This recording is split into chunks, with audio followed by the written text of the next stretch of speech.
one of the problems with being a human is we're biased. We're scared of change. That time you are in the completely autonomous car for the first time, it's going to be a bit, like, uncomfortable. Oh, there's cars coming! Oh, there's cars! Ah! Bill, just put me back for me control it. Oh, But you know, Jesus.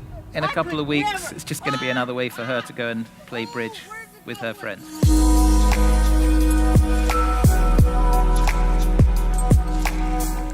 So we're talking quite a lot about tech disrupting traditional companies, creating new markets.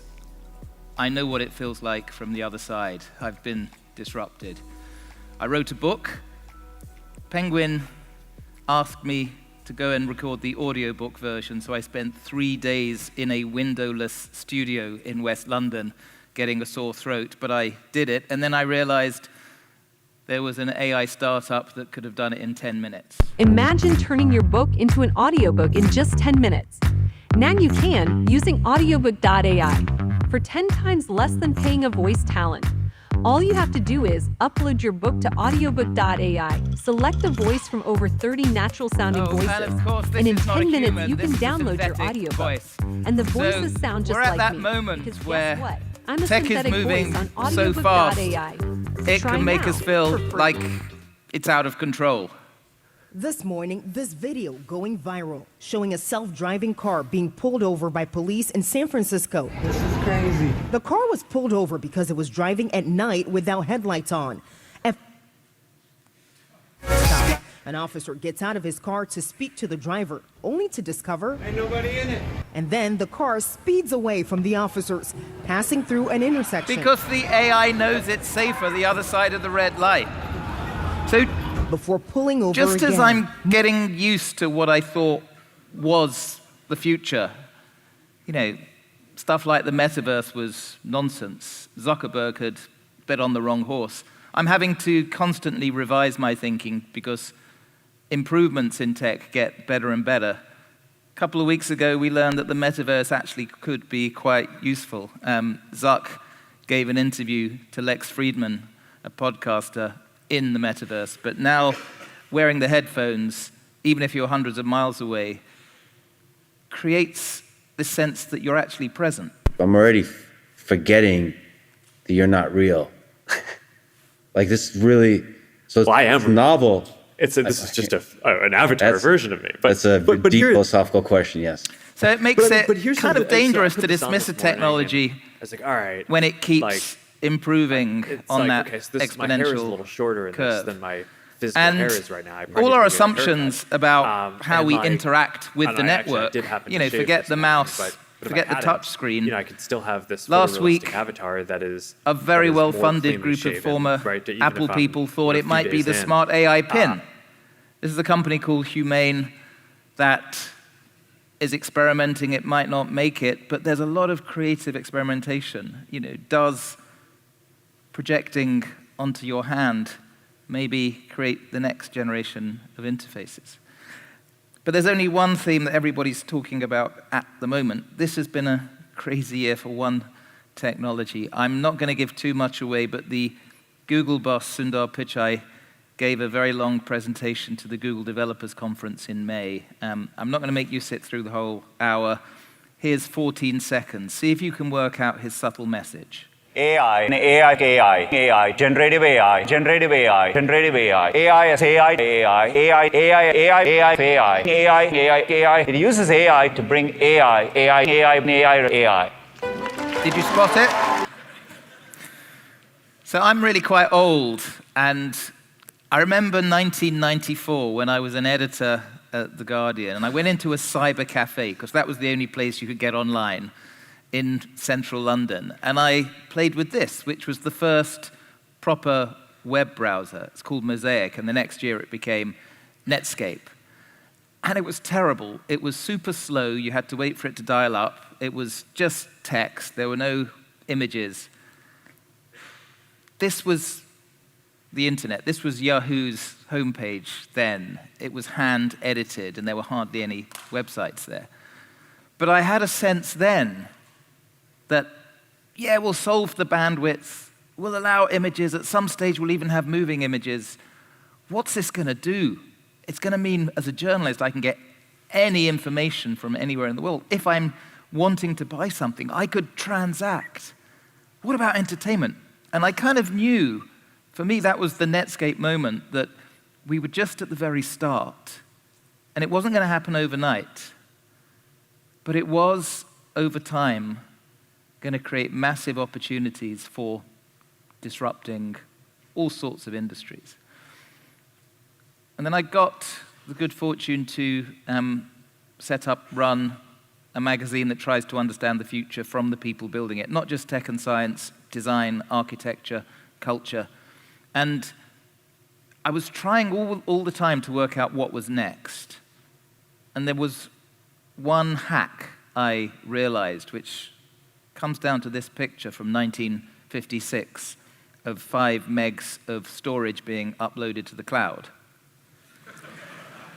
which is now just one picture on your iPhone. And I think what I learned is follow the exponential curves. That Moore's law idea that stuff seems expensive, seems scarce, but over time, the doubling and doubling, the halving and halving, things will come down to pretty much free. Look out for those exponential curves. The steepest exponential curve I've ever seen, and I collect these things, is the ability of the machine to perform cognitive tasks as well as humans. And if you look at, the yellow curve, image recognition in the last decade, we've gone crazy. We can generate code now using a generative AI.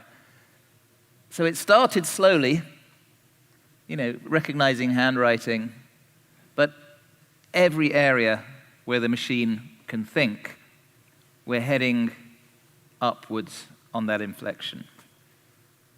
And there was something very wise that Kevin Kelly, the first editor of US Wired, wrote 9 years ago.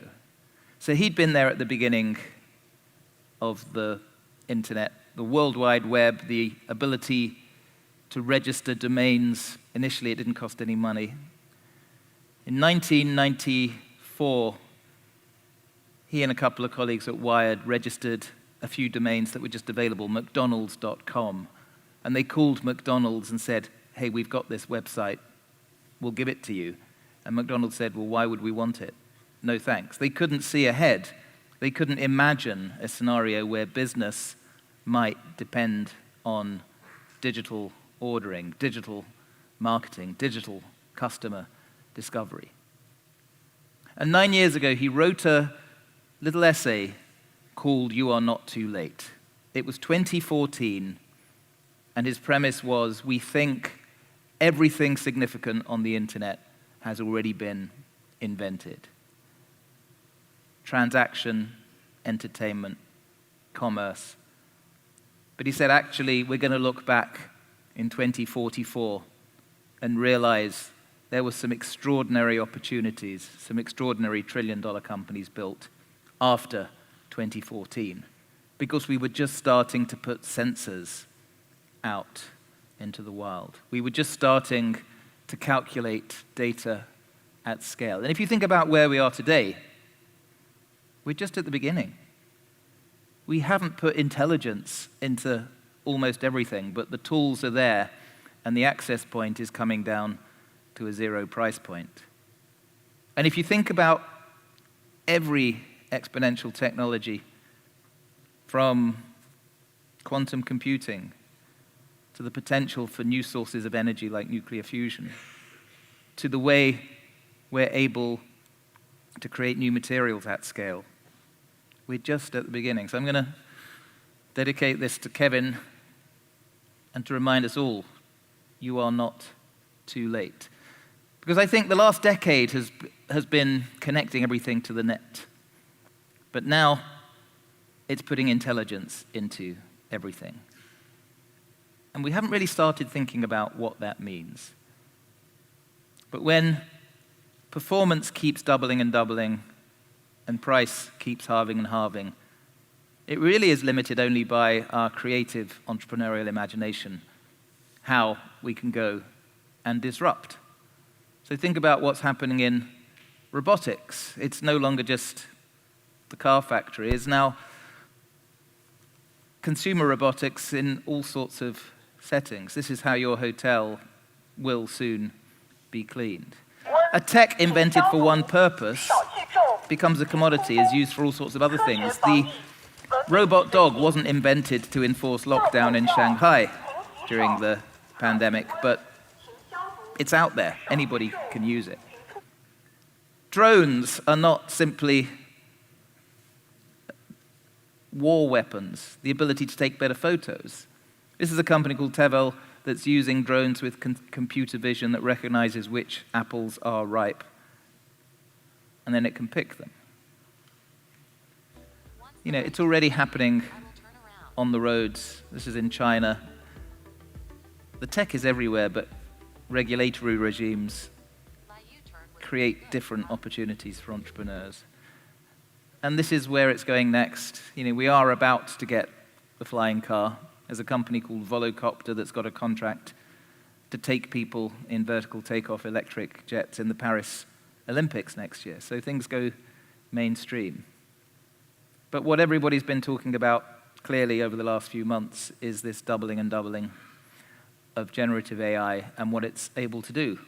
And what it's able to do is quite crazy. If you've been playing with some of these tools, like Runway, like Midjourney, inventing your own movie without having actors there. This is what Runway enables. And this is in everybody's hands now. This is commodified. If you are a Hollywood studio, if you are an advertising agency spending hundreds of thousands of euros on a 30-second shoot, this changes the rules. You need to keep up. It's an opportunity for startups. And look how quickly, because of those curves, we've got here. Early 2021, this company, which was a non-profit then, called OpenAI, created the ability with DALL-E for you to type in a text prompt in a box. And it was fun, but it wasn't life-changing. You know, Runway started about 18 months ago with the ability to customize an image. It had a big database of video. It's predictive in its algorithm, but it's pretty compelling. But we've jumped so far ahead now that these tools are in everybody's hands. This video is generated by AI. The AI avatar is generated by Midjourney. Script is generated by ChatGPT. Text to audio is done by 11 Labs. And finally, image to video conversion is done by DID AI. Do you want to create video like this? If you Let are me show you the process step a law by step. firm, Go to if you're a DID.com, manufacturing company, if click you're a on media free company trial. and you're not playing with this Create your tech, free you're going to account. get left behind. Click It's not on perfect Create yet. Video. Sometimes Step typing in a You have text to prompt select doesn't your AI deliver avatar. the There are results you're many hoping for. options Typing in Or you can create your salmon own swimming AI upstream may get you something like this, but we're on the way. And it's indistinguishable from magic, because it's an advanced technology that's increasingly working. What about a tech that you can just speak to? There's an app called Replit that will make an app for you. These people wanted a workout app. They talk to Replit. In seconds, it does the coding.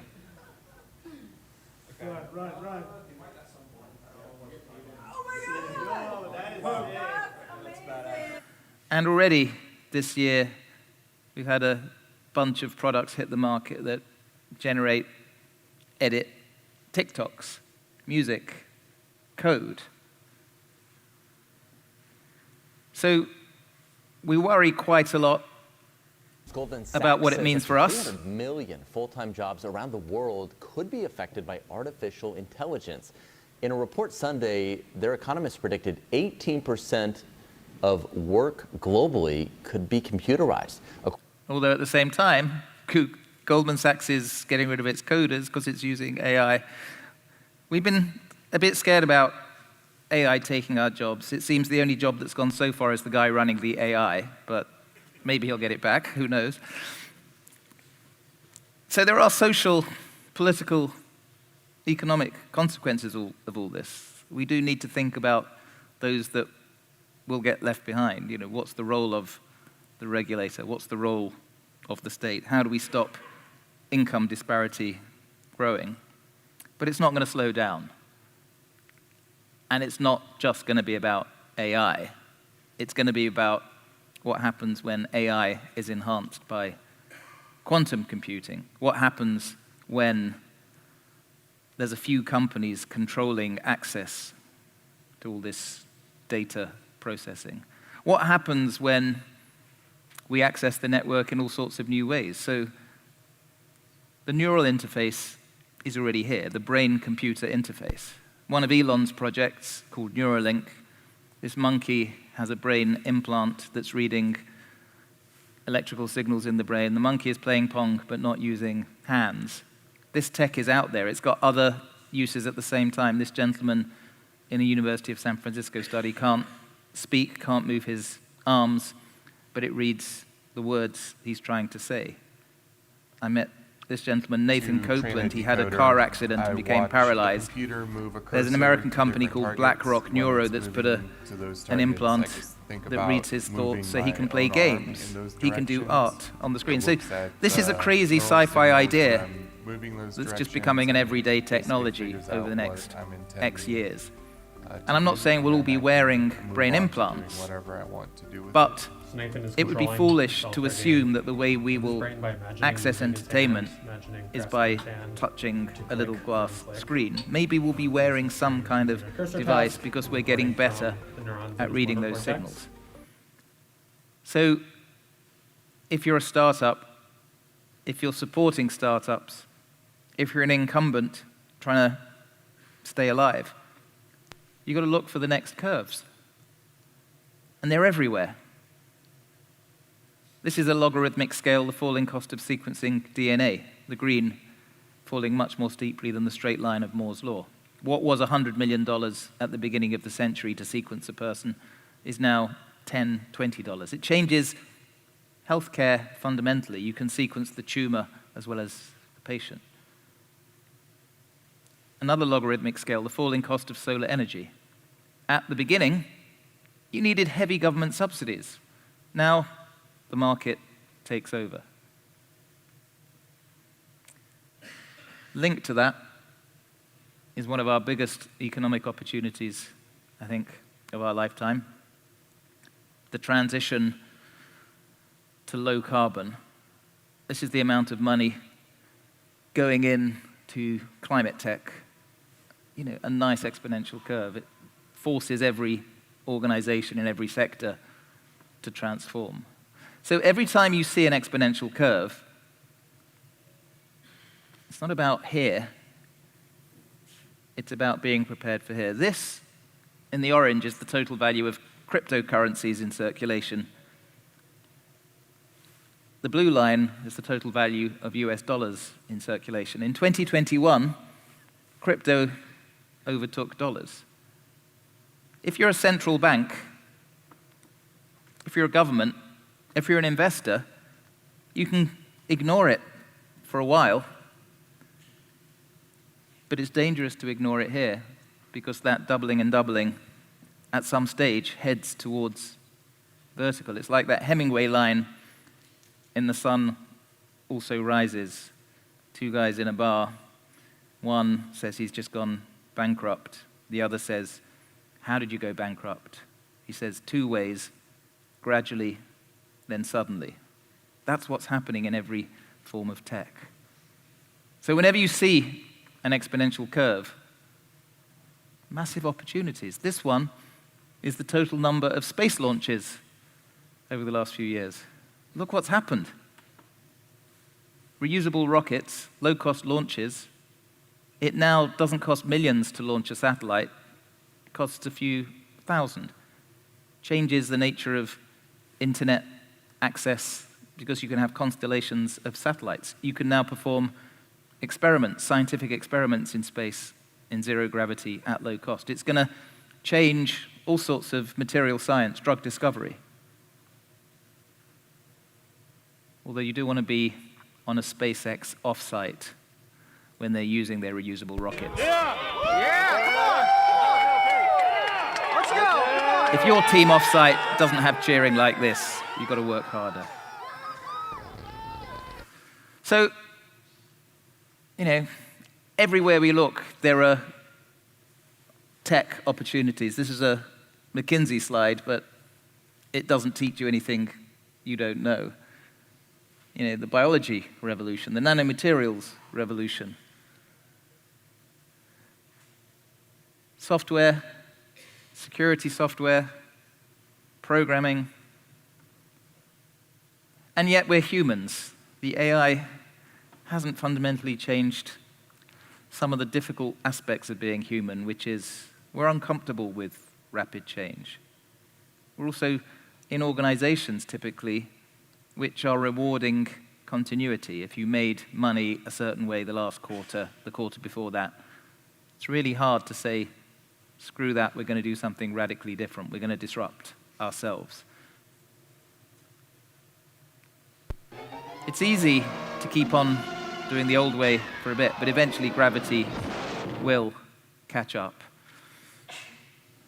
which is what kind of obsessed me about proper innovation, because I got to talk at a lot of corporate innovation offsites, and they had their head of innovation and their startups in their incubator. And you'd say, how has this changed the culture? How has this changed how you operate? And very, very little ever changed. It was more signaling change. But now there's an urgency. I'm, in particular, thinking about the planetary urgency that's affecting, because the regulators, especially in Europe, are pushing for change. Every single company having to be carbon accountable, having to come up with new strategies. You are not too late in reinventing any business as a carbon accountable business. We're still putting 162 million tons into it every single day, and the accumulated amount is now trapping as much extra heat as would be released by 600,000 Hiroshima-class atomic bombs exploding every single day on the Earth. That's what's boiling the oceans, creating these atmospheric rivers and the rain bombs. And I think what's really interesting about this room is the Netherlands has some superpowers in addressing this issue. The Netherlands has special knowledge and experience in rethinking agriculture, in understanding, how to get that balance between rising sea and land, in regenerative energy. It's an unfair advantage you have. Use it. This is the moment. One of the things I'm doing now is bringing people together in climate tech to try and create connections. I've created a kind of not-for-profit community called Voyagers. We do dinners. We had a dinner here last night with some entrepreneurs, trips. And it's really interesting what people are working on in the community. There's no limit to the ambition. So just inside our climate tech network, it's essentially peer support, people helping each other. There's a bunch of people working on nuclear fusion. Super ambitious for startups. They might need to raise a couple of billion, but they're doing it. They're working on carbon negative building materials. They're working on zero emission hydrogen electric aviation. They're working on packaging material made from seaweed that you can then eat. We invested in a couple of local companies. One, a guy who hates agriculture, he created a company called Farmless to turn air into protein for food. There's another one called EV Bio that's using precision fermentation to create new materials. There's a lot of great research here. It's just thinking boldly about it. And every problem is an opportunity. So RFID tags that you see in every item of clothing in Uniqlo, they're not recyclable. They have plastic and metal embedded. And then I met this company called CoPrint that creates a copper nano ink that allows you to print conductive labels so you don't need QR codes. It's like creativity with the science. And I think what's really exciting at the moment is there is a move of talent going from conventional sectors into solving these climate issues. They're the climate quitters. There are people leaving McKinsey and Goldman Sachs and Google to try and solve a real problem. And I think where you can add profit to purpose, you create a really quite exciting opportunity for which you are not too late. So this is a writer called George Seraphim who wrote an interesting book about it. And he's a business school professor. He wants businesses to make money, but he's noticed that you get highly motivated teams if you're working on something with a greater purpose than making money. And also, it can be fun to, create a shoe company with a new kind of business model. Buy one, give one to a good cause. You attract customers' loyalty. Or if you're an energy company and you know you need to reinvent yourself, so you decide to become the best in your field and investing in alternatives, you can be dominant. Or if you're a big sausage meat company, you can think, what is our superpower? We know how to manufacture, we know how to distribute, we know food, but the market is going in a different direction. What if we become super dominant, reinvent our systems, our assumptions in non-meat food? And just think, every sector is not just being digitized, it's having intelligence added, but also it's attracting talent that is helping think in new ways. The planet itself, there's a bunch of new kinds of companies creating data, measuring biodiversity, quantifying sustainability in new ways. There are huge markets being created here. Think about where we are with old school education, which was great for the Industrial Revolution, passing information passively to the student. But what happens when you can personalize the education for each of the 30 students in the room, because you know through smart data feedback what they're good at, what they're not so good at?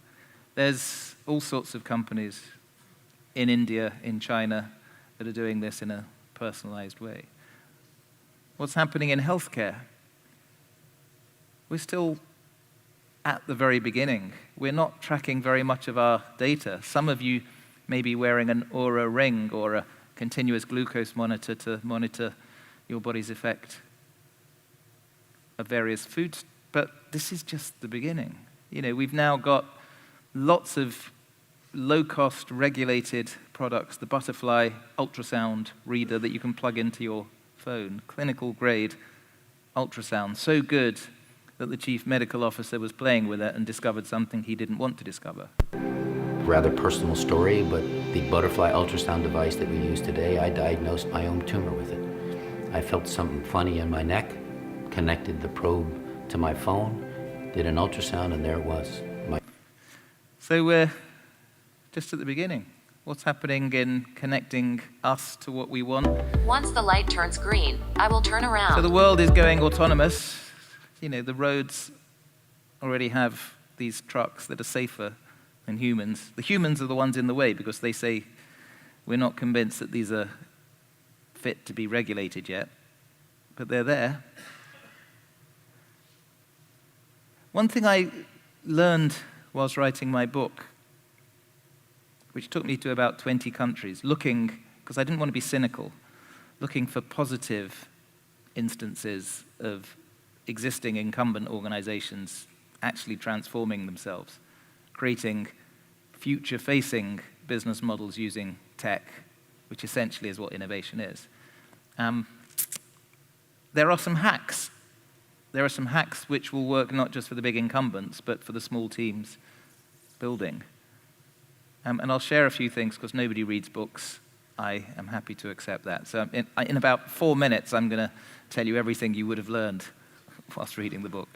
And some little heuristics, some little hacks. And one of the hacks, this is the most incumbent organization you've ever seen. This is like the world's biggest office building in Washington, D.C., with 3 million people working for the US Department of Defense. Massive bureaucracy. They knew that they weren't going to move fast enough. They knew that ISIS was thinking like a startup. The US comes up with a procurement project. It comes in years overdue, billions over budget, and is not fit for purpose because the enemy, ISIS, can take a DJI drone, put a grenade on it, send it over the line. It's a startup. It can break the rules. Their solution, we have to hire some pirates. We have to have some people inside the organization with permission to just build, with permission not to follow the rules, with permission to solve a problem as best they can. So the Department of Defense hired a guy from startups who swears all the time, hates authority, wears hoodies that say things like hack the Pentagon. He was jailed at 16 at school for planting a fake bomb because he didn't like school. His name's Chris Lynch, from startups, not from military. And they said, we need to move faster. We need some of that startup energy. Build a team of 20 or 30 people from the world of coding, from the world of interaction design, who can just build. They did the first ever bug bounty contest in American government. They were told it was illegal. You can't encourage friendly hackers to penetrate Department of Defense websites. They found a loophole. They did it. Vulnerabilities were found within minutes. It's now government policy across US government departments. They went to the front line in Iraq, where ISIS was using drones to drop grenades. They coded with the local soldiers a radio signal jammer that took the drones out of the sky that saved lives. So they would have got killed by the culture, but he had a letter in his pocket from the Secretary of Defense saying, these people are on a mission, get out of their way. Every time they were blocked, that was protecting them. So you need, inside your organization, the ability of a small team just to move. Their official title in that department was Defense Digital Service, but they called themselves the Rebel Alliance. It's even on their door in the Pentagon because they were like that Star Wars counterculture. I think you also need to experiment, but go back to why you exist. So I went to Finland, where the biggest consumer retail bank, called OP, was being disrupted by startups. Foreign currency transactions, transfer-wise, was doing better. Insurance, lots of startups were doing better. A third of their revenue was from lending money for people to buy cars. What if we don't buy cars in the future, we just access the autonomous network of electric cars? And they realized they had to work out how to survive. What did they have? And it's a 100-year-old bank owned by the customers. And they went back to first principles. Why are we here?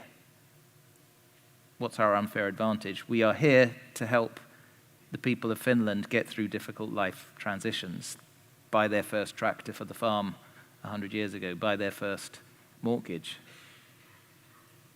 Where is the market failing? Or how about keep them healthy? So the bank builds 5 hospitals and operates on people. So the bank performing surgery, super efficient new hospitals, but because they start from scratch, they get rid of a lot of the inefficiencies. They create a health insurance product next to it, which, because the hospitals are super efficient, is quite low cost, becomes the fastest growing health insurance business in the Nordics. It's weird that a bank is repairing people's broken limbs, but it's finding something that is true to their purpose that the market is not doing. So one of the other things I noticed in a lot of the companies that were really innovating was they didn't make decisions at the top. They allowed everybody as much freedom as possible to make decisions. This is the head of the most successful games company in Europe, Supercell, Ilkka Paananen. You've played his games. He talks about wanting to be the world's least powerful CEO. He wants to hire amazing people and then just let them work. let them do their thing. The teams decide when they kill a project. They don't need his permission. But it works, because it's all about talent. This guy had a talent. His name was Eric Yuan. He came from China, tried about 18 times to get a visa to work in the States, finally got a visa, got a job at an early web conferencing company called WebEx, and notoriously bad software. Calls kept cutting off, lagging. Eric and his team were embarrassed by the customer feedback. They kept going to the bosses, say, could we just have a bit of investment to make it better? Sorry, not a corporate priority. WebEx is then bought by Cisco. He thinks we'll have some more money. Could we have an investment? Sorry, not a corporate priority. Frustrated, he and his team leave and build another business which becomes Zoom, which about 2 years ago almost overtook the market cap of Cisco because they were motivated. One other thing I'd noticed is find ways for smart people who think differently to run into each other. At Google X, the moonshot part of Google, where they come up with all sorts of crazy businesses, they're obsessed with what they call cognitive diversity. They won't have a team just with engineers and designers and science people. They also have to put in, the origami expert, the former concert pianist, because coming from different cognitive mindsets, they challenge each other. And you need to find ways for different types of thinking to come together, even if it means the design of your workplace. So these are the Nobel Prize winners for medicine for coming up with the mRNA vaccine. They met in a line for the photocopier at the University of Pennsylvania. They wouldn't have otherwise met, and they started talking about their research.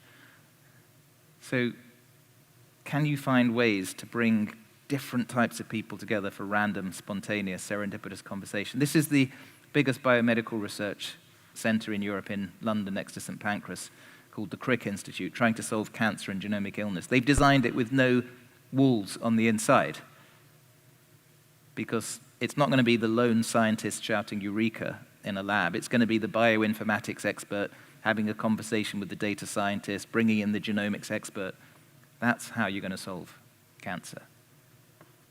I'll just give you a couple more quick ones, and then I'm happy to take lots of questions. How does a software company that made it 30, 40 years ago with design software that you buy in a box, how do they survive in an era where you don't buy software, you subscribe to it, where you don't buy it in a box, where it's streamed? So Autodesk have stayed relevant by having a chunk of their revenue for play. They've invested in things like a pier in San Francisco full of 3D printers and robots and artists on paid fellowships, and anybody can come from the company and play. And so it's having revenue spent, but with no pressure to bring in revenue, to look for your blind spots. They keep experimenting. One thing they were doing is, what if we get, this is 8 or 9 years ago, AI working with designers to provide alternatives as they're building? They called it generative design. This is years before we were talking about generative AI. They worked out it changes the experience. It's now in all sorts of products as a massive moat. It's $1 billion moat. And I guess the last couple of thoughts, you won't do this yourself. Build an ecosystem. This is Lei Jun of Xiaomi, one of the most successful handset companies in China. They make no margin on the handsets. Instead, they've built an ecosystem, as they call it, investing in hundreds of accessory startups. The best-selling air purifier in China, made by a startup, but with their brand on. The best-selling battery pack in China, made by a startup, but with their brand on. They make no money from the handsets, but a nice share of the revenue. But also it gets the customers coming back. It's what they call their ecosystem approach. It's differentiated them. We put him on the cover of Wired saying it's time to copy China. So I'm going to leave you with this idea of culture as the key determinant, not so much about tech, of who's going to win the next round of innovation. Don't just talk to people who talk about the stuff you talk about. Go to that crypto event, go to that human rights event, because tech is everywhere. It's just how we choose to apply it. You're not going to stop a tech, even if you invent it. Stephen Sasson invented the digital camera in 1975.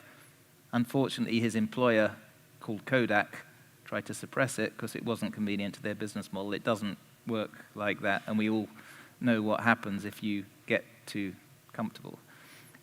I think I'll leave you with, in an era where we're worrying about what happens to the human as the AI expands. One of the problems with being a human is we're biased. We're scared of change. That time you are in the completely autonomous car for the first time, it's going to be a bit, uncomfortable. Oh, there's cars coming! Oh, there's cars! Whoa! Bill, just put me back for me control it. Oh, But dear Jesus. in a couple of weeks, never- it's just going to be another way for her to go and play bridge with her friends. Thank you for listening.